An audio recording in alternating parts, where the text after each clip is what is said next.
is the Ask a podcast, a series where people share their real lived experiences.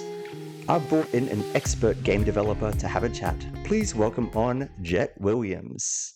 Hello. I don't know about expert, but thank you very much. Well, you're probably one of the most expert game developers that I know. Do you view yourself as a game developer? Is that how you would introduce yourself these days? I would these days because it is like my primary job at the moment, which is it's been a long time coming because it wasn't that way always. So tell us, what have you published so far? What are your credentials as a game developer? Okay, so when I was in high school, I made an iPhone game called Don't Kill the Blind Cat. And then I went to uni and took quite a bit of a break from game dev. Did more esports stuff and web development, and then after a while, I was like, nothing quite compares to game dev. So I went back into it and I made Sumo Orbit, which is a sumo wrestling planets game. And that took like 4 years, kind of part time. And now I'm working on a game called Moonbrella, where it's like a 2D platformer Metroidvania game where you have to upgrade your umbrella to eventually reach the moon. And so far, the demo has been released and it's been quite popular, which I'm really excited about. I think we're going to be talking quite a bit about Moonbrella in particular this evening. But first, I want to ask you, I feel like so many people want to do what you're doing right now. Where do you even start? So I actually learnt initially in high school in like ICT class. We did a class on Game Maker, and that was really useful to kind of like demystify how it all works. But you can also kind of just learn from just like YouTube and looking up, how to make a game. And there are some pretty good video tutorials out there. Um, but yeah, I've done a bit of a mix of both schooling and self-learning. And this current project that you're working on, Moonbrella, are you working on it full time at this point? I am at this point. I was lucky enough to get a government grant from Screen Queensland to work on the game full time, which is really exciting. Are you legally able to talk about kind of the conditions of the grant and how that kind of works? Yeah, I think so. There's probably like some stuff that I can't say, but like, do you have any particular questions about that? Or just is it one of those things where you must have a release date or it must be out by a certain time, or can you just kind of, roll with and are they is it paying much? Tell us everything. Tell us everything. Okay, all right, all right. So when you apply for the grant, you submit things like your budget and your projected schedule, and they kind of like give you the amount of money that you ask for. It's like you can ask for like up to 200,000 for the Screen Queensland one. Uh, yeah, I didn't ask for that much, but it's kind of just like whatever you need to finish the game, and then like the dates aren't like super. You don't have to go exactly what you said with the dates. So like if you take a little bit longer, they're pretty lenient. But like the you get paid out in like milestones. So like I got my first one for the just like getting the grant accepted, and then one for releasing the demo, and then the final milestone will be releasing the game. It makes a lot of sense because otherwise, yeah, people would just apply for it, get it, and then just do nothing with it. Um, Yeah. and obviously you're just a one person developer team. So is it, you've got the grant, but is it financially, is it all right, or are you just living on noodles and ice water right now? So basically, how it works with the Screen Queensland grant is that you have to get half of your budget from elsewhere. Uh, so like for me, it's just kind of like copying on like half of my work is unpaid kind of thing. Which like if you give yourself like a good enough hourly rate in the budget, then it's totally fine to take like a half rate kind of thing. So I'm not eating just noodles and ice water, luckily. But the grant also does have like other expenses. Like I'm also working with a composer doing the music, which is really nice. Yeah, well, that was going to be my next question, actually. Like, yeah, how much of this game are you doing by yourself? So, yeah, you said you've got a composer, so you're not touching the music whatsoever. Yeah, that's correct. And Oscar, he's the composer. He'll be doing some of the sound design as well.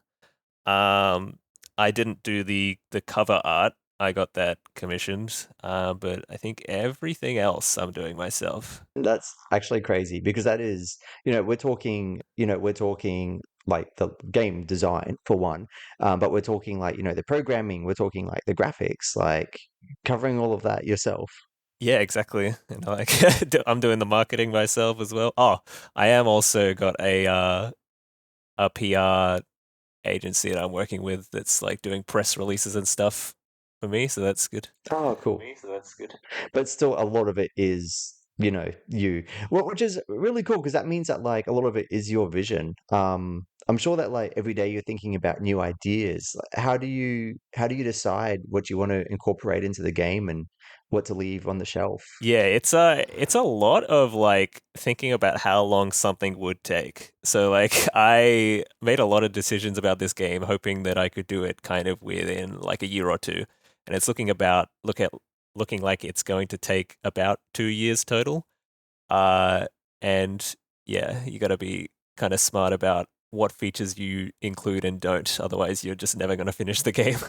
Yeah, I've heard a lot of people say that a game is never truly finished, but you just decide I have to ship this at some point. Yeah, a game is never finished, only shipped. Yep. Do you like when you're putting it together, because obviously it's not a finished product and there's all these different pieces and you're trying to like shove it all together. Do you second guess whether the game is actually good? Like how do you keep yourself motivated? Yeah, I definitely especially with this game, the controls are a bit unconventional. And like when I test it at events, like some people just cannot understand the controls at all. But then like some people really get them immediately. So it's like playtesting is one of the big validators basically. And I tested it at a lot of events initially. Just like taking a build and like handing people a controller and like getting them to play it. And yeah, and more recently the demo went up online publicly, and that was kind of like the big test of like whether this is like applicable to like a more broad audience, and it seems like the answer to that was fortunately yes, so that was nice. I'm sure that while there was a lot of positive feedback, I'm sure that there was some negative feedback in there as well. How do you approach that type of negative feedback? Do you like are you able to use it constructively? Are you able to look at it and be like, is there even anything worth taking constructively out of this? Yeah, so like a lot of the feedback, like all feedback is pretty good because it gives you kind of like a holistic idea of how the game is being perceived, but sometimes feedback comes from like someone who wouldn't like really play your game anyway, or like someone who hasn't like played the full game and they don't have like a full picture of how it works, and they just like see a video of it and go like, "Oh, you should try this," but you gotta like think as the developer like something might be a problem and you gotta think of like what kind of solutions they're offering and like then kind of think about what solution would be best to kind of address the feedback even if it's not the one they came up with. Hmm. Yeah, because I'm sure that you'd hear so many voices and so many things that would be contradictory. But I guess that this is one of those things where you, as the essentially solo developer, you can have that vision and just say, hey, I'm just going to push through. As a developer, what is something that's actually a lot harder to fix or alter than most people would think? Ooh, I have to think about that one probably. I've always heard stories of people saying, "Oh, you actually can't delete this one crate because it makes the entire game fall apart for for whatever reason." Have you had any kind of tangled programming or anything like that? Yeah, there are a lot of features that just have like a lot of knock-on effects. Like one of the upgrades in the full game like gives you resistance to like heat or lava. And like some people are suggesting like, oh, maybe you could like ride on top of the lava, kind of like you can with water. But then, how do the lava plumes work? Because they push you up like into the ceiling, and if you ride on the lava, you get crushed by the lava. It's like all these like considerations that like you have to think about when implementing any feature because it like affects all parts of the game. Yeah, and it means that, something like that, you would have to like completely reprogram what the hit collision would look like and the physics. And yeah, I guess it's like, it's a good idea, and then you actually think about it for more than a moment, and it's actually a little harder than you think.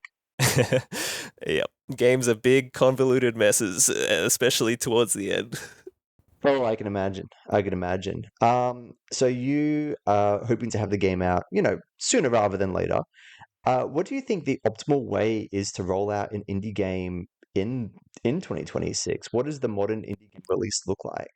I think it's a lot of like pre-marketing before release to try and build like wish lists, especially on Steam. Like a lot of the way the Steam like pushes games to customers that they might be interested in is like, does it already have this like amount of interest going into release? And if it does, then it'll be like it's like a multiplier of how well the game will probably end up doing. So like I've made a bunch of like YouTube shorts and TikToks promoting the game, which has like really helped to boost wish lists. And then like demos are usually pretty common these days because Steam has this thing called NextFest, which requires you to have a public free demo for people to play, and that can help with wish lists as well. And then shortly after you do NextFest, you generally release the game within a few months, ideally, uh, and and hoped to God that people will play it. I guess that's it. Like you've got the plan, but then at the end of the day, who knows how it will go. You actually mentioned the devlogs, these kind of like game development videos that you've been making. You've actually got a lot of attention with them. We're talking videos in the thousands, 100,000s. You even had like one or two crack a million, right? Yeah, there's a. I've just had my third one crack over 1 million, which is crazy.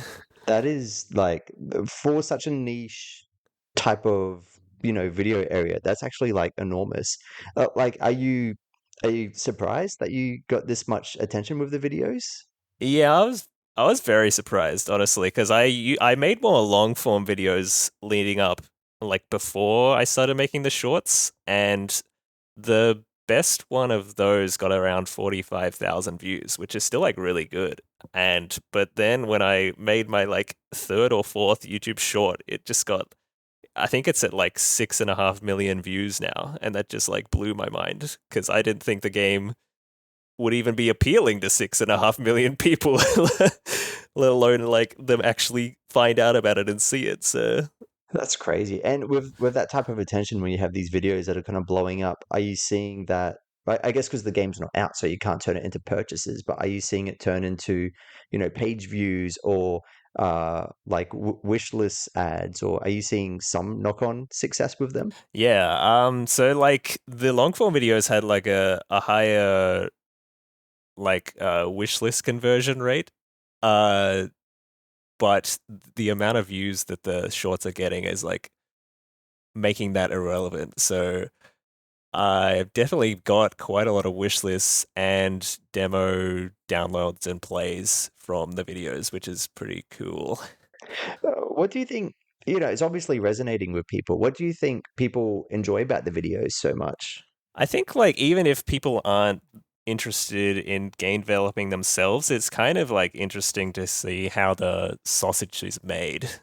Like I love to watch like behind the scenes videos on like DVDs extras of like music movies, but this is kind of a similar thing for game dev. Yeah, I remember, back when you were like first starting these videos, you told me that you were doing it just because you enjoy watching it yourself. So I think that's really cool that, it is coming from a genuine mm, place of passion and enjoyment.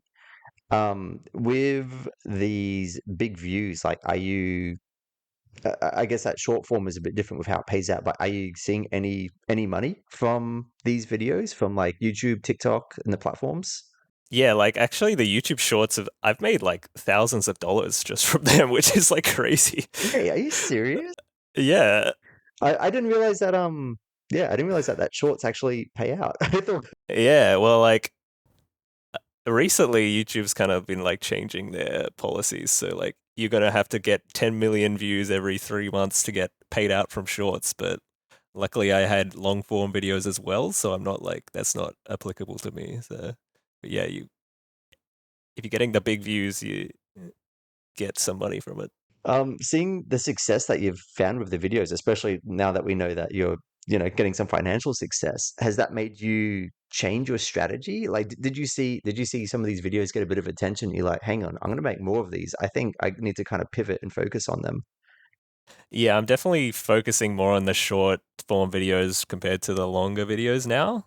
I might still make one or two longer videos going forward, but I think shorts have definitely helped a lot with the wish list and whatnot. So I think that's going to be more of a focus than I originally thought. Do you think it's something that you'll continue post-launch with the game? I think so. Like, not like super far post launch, because like I eventually do kind of just run out of good ideas for shorts. So like I've recently been uh releasing them less frequently as I like work on the last little bits of the game, and then I'll start to pick up the release cadence again once I get closer to release, and then a bit after release as well. Yeah, cool. Yeah, because yeah, I guess this is, one of these things that if you are suddenly finding an audience online, like you can just focus on that. But yeah, who knows what the future holds? For Moonbrella specifically, what does success look like for you? I guess I'll just come out and say it. I really hope that I sell about 10,000 copies, like lifetime, across platforms. That would be pretty. That's my goal number, I guess. Whether I reach it is a different question. I know I guess it's so hard to tell. Like you've got a lot of metrics that are pointing positively so far, with that. But yeah, I think that's great. With modern indie games, how many of those sales usually happen, in the first like couple weeks? I think it is like at least a third of them happen the first 3 months typically. And then like first year you might get the next third, and then the 3 years you might get like most of the lifetime sales by that point. Okay, so yeah, you probably have a pretty good idea, after the first few months, kind of like, yeah, how close it would be to hitting that goal. Well, I hope it works out for you. Like, let's say Moonbrella is a success. Like, let's say it's even beyond that number. What do the next couple of years look like for you? Yeah, so I think I do want to continue to make games. Like if Moonbrella does become successful enough, it kind of like gives a bit of a buffer to make the next game. Like even if I don't get government funding again, so kind of just it depends how complicated. It's like it will tell me how complicated I can make the next game and how long I can spend in the dev cave before releasing another thing. I'm although you're obviously very focused on Moonbrella, do you have a few other ideas that you're kicking around for future projects? Yeah, I do. Like so, the main one I've been thinking about at the moment is like it's a 3D game. So like I've been focused on 2D games for the past few releases, but I think it being 3D will make it a bit more complicated to develop and probably take more than a couple of years. So we'll see whether that actually eventuates. But yeah, I'm excited to work on something new. And do you see yourself continuing as a solo developer, or do you see yourself like joining a team, or maybe starting to hire a bit of a team? Yeah, I think I like to do a lot of the programming and design myself, but like in terms of sound, I'm already kind of like getting someone on to do a lot of that. And then for art, I do like doing art sometimes, but it's like not like the focus for me. So I might get someone to help with that as well. Um, but yeah, other than that, I do like having a variety of things to do myself, which is like why I do a lot of it myself. But yeah, having help does certainly help. So the future is looking very exciting for you. Can you give us one strong final sell on Moonbrella? What is Moonbrella? Why should we be excited about it? Ooh, well, it's I'd say it has some like pretty unique movement in terms of like platformer games and like a lot of speedrunning potential. There's already been quite a lot of speedrunners for the demo, which has been really awesome. Um, and yeah, hopefully people are excited to play it. Yeah, and if anyone's curious, there is a demo out on the Xbox platforms and on Steam as well. Yep, and the full game will be coming to PlayStation and Switch as well. Yes, in TBA. We don't have a release date yet, but hopefully sooner rather than later. Yep. Beautiful. Thank you for your time, Jet. Wishing you all the best, Moonbrella. I've loved the demo, and yeah, look forward to the full game and all the best for you. All right, thanks for having me.